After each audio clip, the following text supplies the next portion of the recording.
жұмудың білімгерлері. Күздің алғашқы күндермен бірге Татшай бағдарламасы да қайта оралды.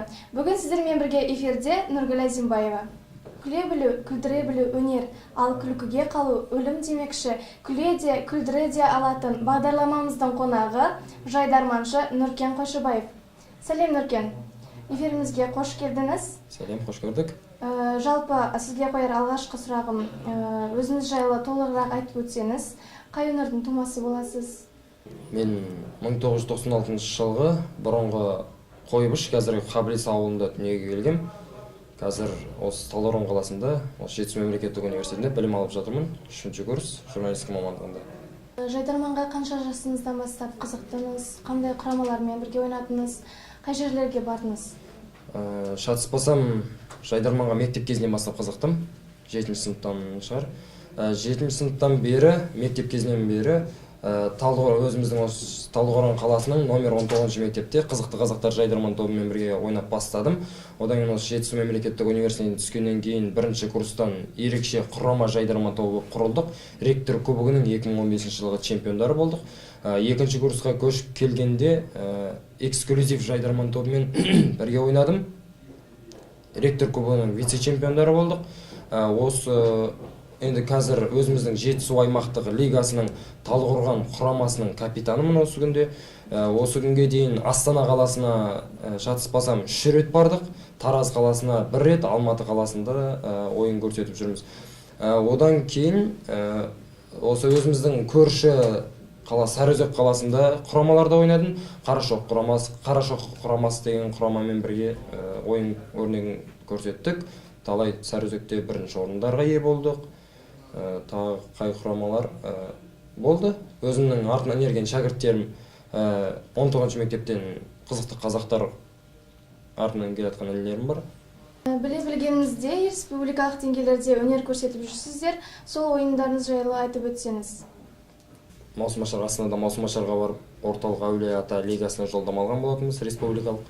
Одан кейін 1-8-не бардық. Әулие Атаның жақсы ойын көрсетіп, 1-4 ойынына өттік. 1-4 ойынына белгілі себептермен барамай қалдық. Осы 2016 жылға Астана қаласына барып, өзіміздің жайдарман жұлдыздары бар ғой, чемпиондармен, солармен бір сахнада ойнадық. YouTube желісіндегі түсірілімге өттік. Одан бір жүлделі орын алмасақ та, Исағанның өз қолынан керемет диплом алып қайттық. Оның өзі біз үшін бір жетістік.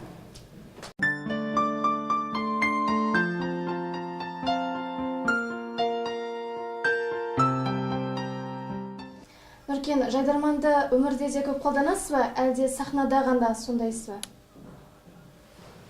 Керемет сұрақ. Сахнада болғанда өмірде де жиі қолданам. Әсіресе шындықты әзілмен жеткізген өзіме ұнайды. Қай жерде болмасын, шындықты әзілмен жеткізіп, айтарымды айтып қалам. Өз сөзіммен әзілмен жеткізген өзіме ұнайды. Осылай әзілдеп жүргеніңізге көпшілік қалай қабылдайды оны? Ренжіп жатқандар бар ма? Ренжіп жатқандар әрине болады. Өйткені шындығы әрқашанда ашты келеді. Әзілмен оның аштылығына дәм қосып жатсаң да, кейбіреуі шындықты көтере алмай жатады ғой. Сондықтан ренжісе де, ренжімесе де қазақпыз ғой. Журналист болғаннан кейін бетке айту керек бәрі. Нұркен, негізі көпшілік сізді Кеша деп атайды. Не себепті? Бұның өз бір тарихы бар. Кезінде өзіміздің үлкен ағаларымыз Шымкенттік Шымқала деген жайдарман тобы болған. Олардың арасында капитандар болған Нұркен деген. Оны көбісі Нұркеша деп атайтын. Мен де сол кезде жайдарманды енді бастап ойнап жүргенде, мен де сондай лақап атқа ие болдым, Нұркеша деген. Сөйтіп нұрым қалып, артынан Кеша атанып кеттім. Бір жағынан Кеша деген мультфильм бар ғой, попугай жайлы, мүмкін қылықтарым соған ұқсағаннан кейін шығар, Кеша деп содан кейін атап кетті. Түсінікті, рахмет. Әдеттегідей біз келген қонағымыздан қонақ кәде сұраймыз, және сізден де қонақ кәде күтеміз. Бағана өздеріңіз айтқандай, жайдарманда әзілмен шындықты айтып қал дейді. Олай болса мен де бір саясатты қозғап кетейін. Осы былтырдан бері білесіз, қар жауып жатыр. Бізге енді жауғанда мінер келін жететін қар болды. Бірақ қар әлі тобықтан ғана. Оның не екенін білесіз ба? Өйткені оны біреулер жеп отыр. Білесіз ба? Оны біреулер жеп отыр. Енді аспаннан әңгіме жоқ, қар бөлініп жатыр. Бірақ бөлінген нәрсе бөлінген орынға жетіп жатқан жоқ. Оны біреулер жеп отыр өйткені қарды. Мысалы, алдында бір көрінді жолданшы. Құдай, бір экскаваторлап жеп отырған аныш. Мә, трактормен жеп отыр. 2 трактор тұрбаған жеп отыр. Қасында күрекпен күреп жүргендер бар. Енді оларда бір нәрсені жеп қағысы келеді ғой. Көрдіңіз бе? Еще бір ағаң жеп отқанын көрдім ғой. Сосын тұрмын айттым. Аға жемешеш тамағың ұрып қалды дедім ғой.